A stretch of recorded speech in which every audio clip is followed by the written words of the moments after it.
Hey guys, this is Jeff here and welcome back to Runnergy. I have the Altra Torin 9 here. This shoe's got a lot of updates here, including this Vibram outsole here, first on a road shoe. Needless to say that the traction on here, is most likely going to be very, very good. And they're making sure they let you know because it's right here on the front of the shoe, on both the left and the right one. Right there. There, you can't miss it. Vibram makes very good outsoles and it's going to be, obviously, it's going to be good on here. So moving on to the midsole here, you have a 2 density P35X midsole here material. Good cushioning, soft but bouncy, not over springy, but kind of plushy cushy. Again, this is a daily trainer, get mileage in every day training. And so what's nice though is you got a 2 density foam here. So as opposed to on the previous Torin, you just had a single density foam here. Now you have a dual density. You have a softer foam down the middle and a more stable foam around the edges. So really great design. I believe it's been around for a long time. I believe New Balance did it years ago on shoes called InCap, and so you had like a softer foam down the middle and then encapsulated around a firmer foam around the perimeter. It's a great design. It works really well. A lot of shoe brands do it. Because of this great design on here on that midsole, they were actually able to lower the midsole here and still give you very good cushioning. So they actually lowered it down from a 30 millimeter stack height on here. This is the Torin 8. You had a 30 and 30. They were actually able to lower the this down to a 28, so you got a little bit lower profile. A lot of people have been asking for that. Shoes getting too big and thick and fluffy. You got a lower profile design here, so really nice on there. Cushioning feels very good. That's the midsole on here, so nice update on that as well. Moving on to the upper, I think this is where there's the least amount of change. It seems to be very similar to the Torin 8, but I will have to say the Torin 8 had a little bit of thing of this kind of pucker. I don't know if you can see it, but like right in here it kind of puckered. You can kind of see it in here. So this looks a lot more flush. This looks much more fitted in here. I don't know if it's going to be tight on some people on the upper here or not, but it definitely looks much more fitted and less kind of blousy up in here. Some shoes have been coming up blousy. This looks very good. Now, what is missing on here is there's no pull tab on the back. I kind of like my shark fin pull tab on the back. Makes it a lot easier to get the shoes on and off. So that's kind of missing, but it does look kind of cleaner. Some people don't like the look of that. So it does look kind of a little more classic and clean in the back. But other than that, it's got a nice padded tongue here, not overly padded, certainly not thick. Nicely about the same feeling as the previous one here. Comes out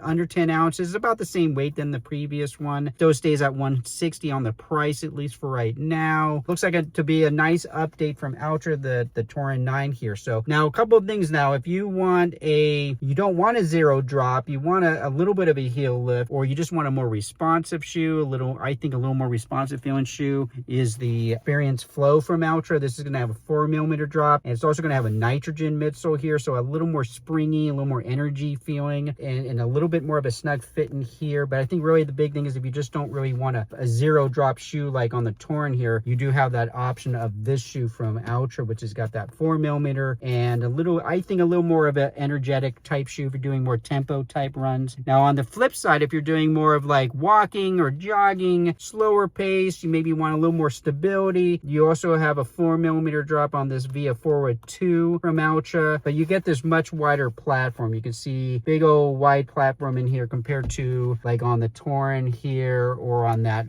Experience Flow. This is great for walking. I really prefer this wider platform on here. Also, it's got really good traction on here. It doesn't have that Vibram outsole like on the Torin, but this has been really good on some light trails. So if you wanted a shoe that you can use on the road and the trail a little bit, that's been really good. That's the Via Forward 2 from Altra. A little bit more expensive, I think, but not much. This, again, I think will be fine on trail, depending on the trail, as long as it's more of a fire road. Again, it's not a trail shoe, it's a road shoe, but it does have that Vibram written on here, right here on the toe, in case you forgot. It's right there. It will be on both shoes, left and the right one, by the way. Anyway, another good shoe from a different brand is this Phantom 4 from Topo. This has been out for a little while now, but it's still really great. It has that nice natural shaped toe box. You do get a 5 millimeter heel drop. Cushioning is very similar, maybe a little bit softer feeling, and you got a very similar platform on here.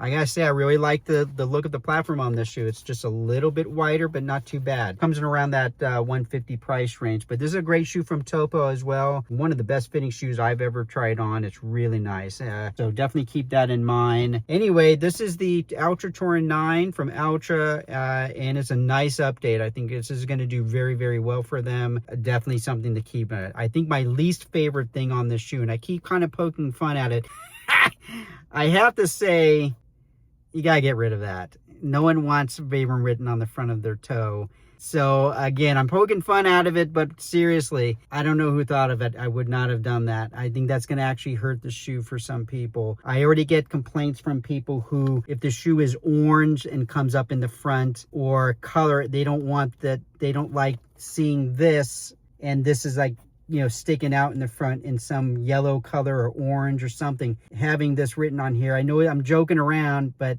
it's not going to do well. I can tell you there's going to be people who don't want to walk around with this written on the front.